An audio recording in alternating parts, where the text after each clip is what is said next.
محترم ناظرین، محترم سامعین، آپ دیکھ رہے ہیں اسلامک معاشرہ یوٹیوب چینل۔ بچوں کے بہتر سے بہتر نام رکھنے چاہیے جس کا صحیح معنی اور مطلب ہوتا ہے۔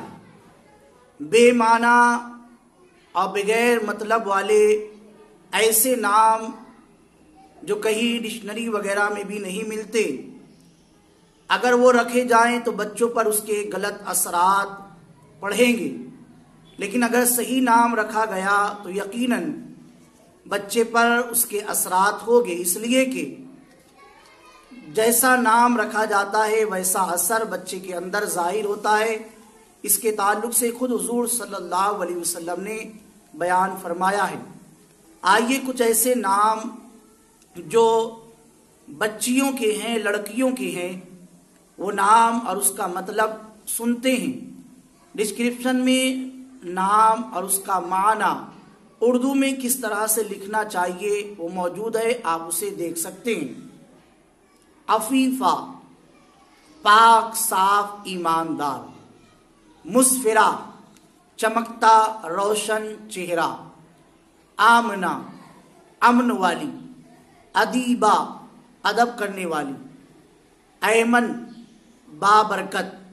بطول، حضرت فاطمۃ الزہرا رضی اللہ تعالی عنہ کا لقب، یعنی عبادت و ریاضت میں دنیا سے اپنے آپ کو الگ کر کے اللہ کی عبادت کرنے والی۔ بطول کا مطلب بشرا، بشارت دینے والی۔ تحریم، عزت والی۔ جویریہ، عہد و پیمان والی۔ حریم، عزت والی۔ اسی طریقے سے مصفہ، صاف ستھری۔ یہ سارے نام ہیں۔ ان سارے ناموں میں سے جو نام اچھا لگے وہ نام رکھ لیا جائے، اور بہتر یہ ہوگا کہ ان ناموں کے ساتھ آپ فاطمہ لگا لیں، زینب لگا لیں، جیسے تحریم فاطمہ، مصفہ فاطمہ، اور اسی طریقے سے آپ یہی سارے نام رکھیں جو با معنی ہیں، اس کے مطلب بھی ہیں، یا پھر حضور صلی اللہ علیہ وسلم کی جو ازواج ہیں، جو ان کی بیویاں ہیں یا ان کی جو بچیاں ہیں، ان کے نام پر نام رکھے۔ زینب، ام کلثوم، رقیہ، جویریہ،